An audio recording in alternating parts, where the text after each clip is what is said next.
The sun rose slow over the plains, stretching pale gold across the endless acres of the Barrow Ranch. Morning light clung to the tall grass and weathered fences, revealing a land that looked peaceful to outsiders. But to Riley Cole, it carried weight. Every inch of soil told a story he wasn't allowed to speak. Riley stood near the corral, tightening the cinch on a restless horse. His hands were rough, scarred from years of hard labor, yet steady. He worked harder than most, spoke less than any. That was how he survived here, quiet, dependable, unnoticed. No one asked questions about a ranch hand who kept his head down. The wind kicked up dust as riders crossed the yard, cattle lowing in the distance. Riley finished his task and leaned against the fence, eyes drifting toward the main house perched on the hill. It was large, white-painted, and proud, just like the man who owned it. Thomas Barrow, the ranch owner, ruled with firm authority and little patience, especially when it came to his workers. But there was one presence that softened the harsh lines of the place. Annabelle Barrow. She emerged from the house moments later, sunlight catching in her hair as she mounted her horse. Unlike her father, Annabelle moved with quiet grace. She greeted the ranch hands by name, offered smiles instead of orders, and wasn't afraid to dirty her boots. Riley looked away when he felt her gaze land on him. "Morning, Riley," Annabelle called as she rode closer. He tipped his hat politely. "Mornin', ma'am." She slowed her horse beside him. "Dad says the south fence gave way again. Think you can handle it today?" "Yes, ma'am." She studied him for a moment, brow furrowing slightly. "You don't need to call me that, you know." Riley offered a faint smile, but didn't respond. Familiarity was dangerous, especially with her. Annabelle rode off, but Riley felt the pull of her presence long after she left. He hated that she made the days lighter. Hated that he noticed the sound of her laughter carried farther than the wind. Hated that his heart betrayed him every time she was near, because she could never know the truth. That evening, after the ranch quieted and the sky deepened into shades of violet, Riley returned to his small bunkhouse. He lit a single lamp and reached beneath the floorboard near his bed. From its hiding place, he pulled out a worn leather satchel. Inside were papers yellowed with age maps, deeds, and letters written in his father's hand. This land wasn't always Barrow land. Years ago, before Riley was old enough to understand greed or betrayal, his family owned these acres. His father trusted the wrong man. Signatures were forged, boundaries shifted, and when his father tried to fight back, the truth was buried along with him. Riley folded the papers carefully, his jaw tightening. Had come to this ranch under a false name, taking work from the very man who stole his birthright. Not for revenge, at least, not at first. He came to see the land again, to stand where his father once stood. He hadn't planned on Annabelle. Riley extinguished the lamp and lay back on his bed, staring at the ceiling as the night wind rattled the walls. Loving her was the one thing he could never afford. And yet it was already too late. Morning came with the sound of hooves and the sharp call of crows circling overhead. Riley was already awake, rolling his sleeves as he lifted a stack of fence posts onto his shoulder. Sleep had come slow the night before, haunted by memories and the echo of Annabelle's voice. By mid-morning, the sun burned bright, and sweat darkened Riley's shirt as he worked along the south fence. The land stretched endlessly around him, golden grass swaying like waves, distant hills blurred by heat. This place knew him, even if it didn't recognize his name. A horse approached from behind. Riley didn't need to look to know who it was. "Figured you'd be out here," Annabelle said as she dismounted. "Dad sent 2 others, but I told them you'd already have it handled." Riley straightened. "Didn't need the help." "I wasn't offering help," she replied, smiling. "Just company." He hesitated, then nodded toward a nearby post. "Careful. Ground's loose." She laughed softly and stepped around it anyway, unbothered. Annabelle had a way of ignoring warnings, as if she trusted the world to meet her halfway. They worked in silence for a while, Riley driving posts, Annabelle handing him wire. The rhythm was easy, almost comfortable. Too comfortable. You've been here longer than most, she said finally. But I don't know much about you. That ain't unusual, Riley answered. Ranch hands come and go. But you don't, she said. Why? He paused, hammer resting against the post. Because some places hold on to you. Her eyes softened. That sounds lonely. Lonely's quieter, he said. Annabelle studied him, like she was piecing together a puzzle with missing edges. You act like you're afraid of something. Riley forced a small smile. Everyone's afraid of something. Before she could respond, thunder rolled in the distance. Dark clouds crept across the sky, faster than expected. Storm's coming in quick, Annabelle said. There's an old barn, not far from here. They barely reached shelter before the rain came down hard, pounding the roof and turning dust to mud. Inside the barn, the air smelled of hay and wet wood. Lightning flashed through the cracks, followed by thunder that rattled the beams. Annabelle crossed her arms, suddenly less confident. I never liked storms. Riley shrugged out of his jacket and draped it over her shoulders. It'll pass. She looked up at him, surprised. Thank you. For a moment, neither moved. The space between them felt charged, like the air before lightning strikes. Riley, she said quietly, do you ever feel like your life's already been decided for you? He swallowed. Some folks don't get much choice. I do, she said, but it doesn't feel like it. Everyone expects me to stay, to run this ranch someday, to marry someone suitable. She laughed bitterly. Someone proved. Riley's jaw tightened. And what do you want? Her gaze locked onto his. Something real. The storm raged outside, but inside the barn, time slowed. Riley took a step back, breaking the moment. This ain't right, he said. You're the boss's daughter, and you're more than a ranch hand, she replied. I can see that. He shook his head. You see what I let you see? Annabelle stepped closer. Then, let me see more. Riley turned away, staring out at the rain-soaked land. The lines he'd drawn to protect them both were already fading. When the storm passed, they rode back in silence. But something had changed. The sand had shifted, and neither of them could pretend otherwise. The days that followed the storm felt heavier, as if the land itself sensed what was coming. Riley kept his distance, burying himself in work from dawn until long after sunset. He avoided the main house, avoided Annabelle's eyes, but avoiding her presence was impossible. Thomas Barrow noticed everything. Riley felt the ranch owner's gaze long before he heard his voice. You've been spending a lot of time around my daughter. Riley stopped what he was doing, slow and careful. She rides the fences, sir. Same as anyone. Thomas stepped closer, his shadow long in the afternoon sun. Don't play simple with me. I know ambition when I see it. Riley met his eyes, steady. I don't want what ain't mine. The words tasted bitter. Thomas scoffed. Men like you always want more than you're owed. Remember your place. Yes, sir, Riley replied, though his fists clenched behind his back. That night, Riley couldn't sleep. The weight of his father's memory pressed down on him like a hand on his chest. He saddled his horse and rode out under the moonlight, heading toward the far western edge of the ranch, where the land grew quiet and untouched. An old oak tree stood there, gnarled and scarred by time.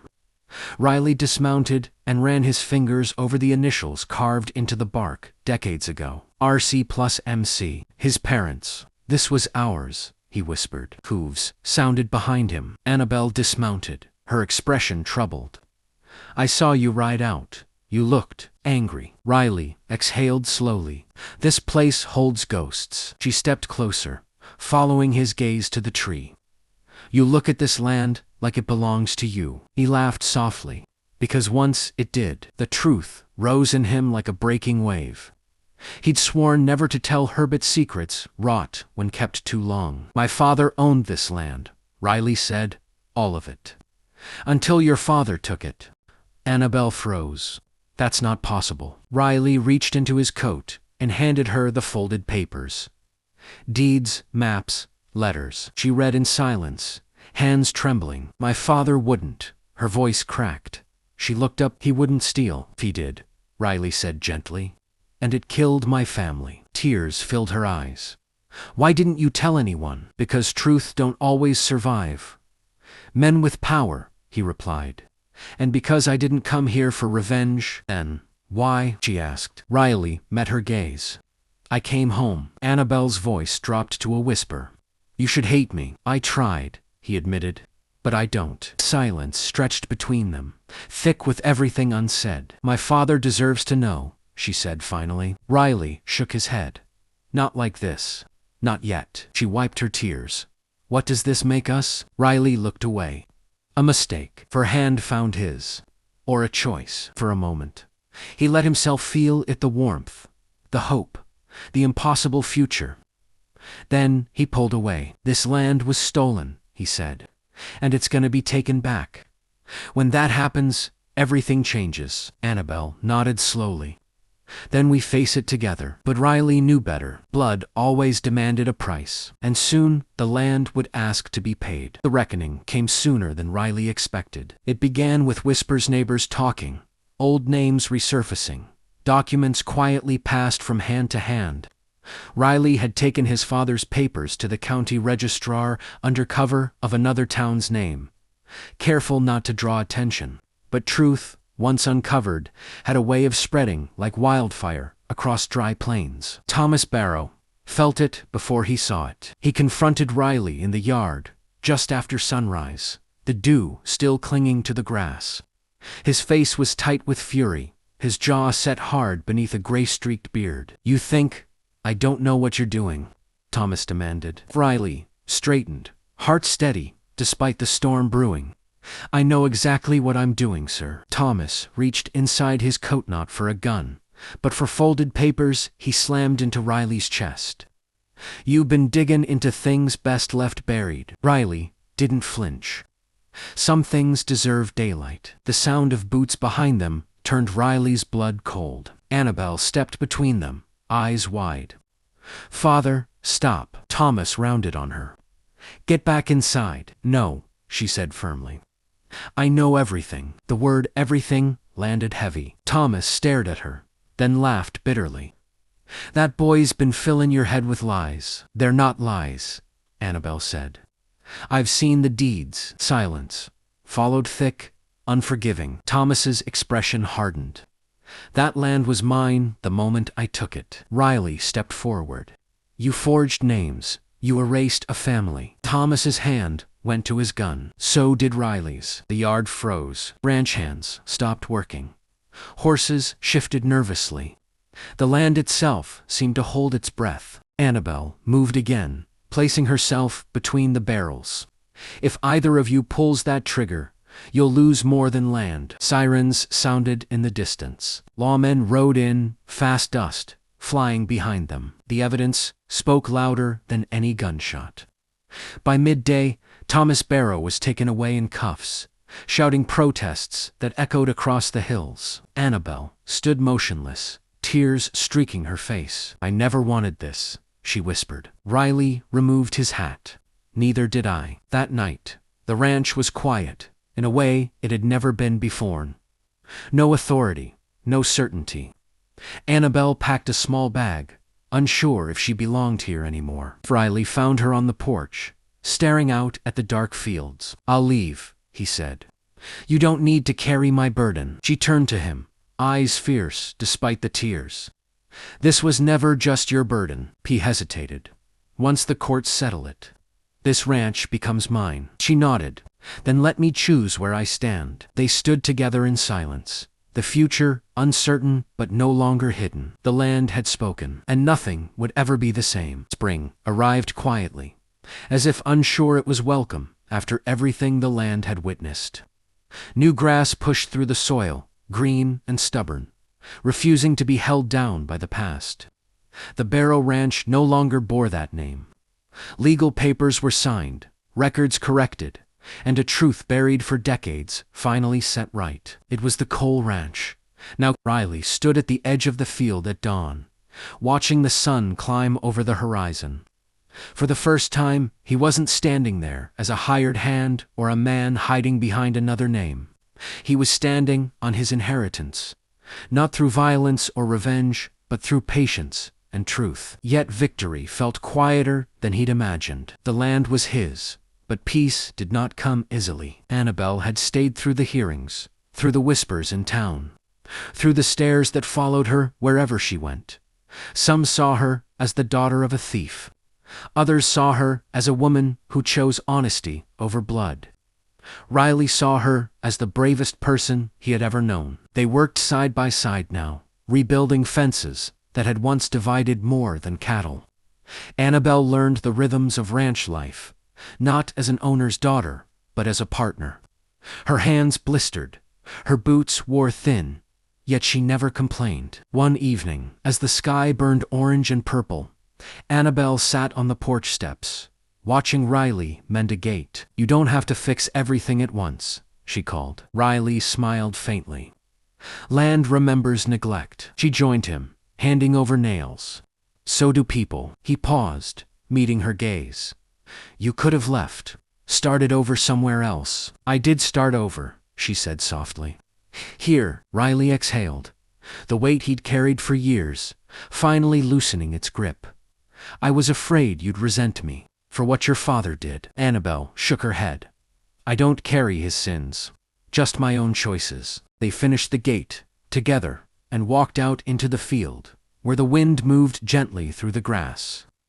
Riley stopped beneath the old oak tree, its scarred trunk still bearing his parents' initials. "I used to come here alone," he said. "Talk to ghosts." Annabelle placed her hand over the carving.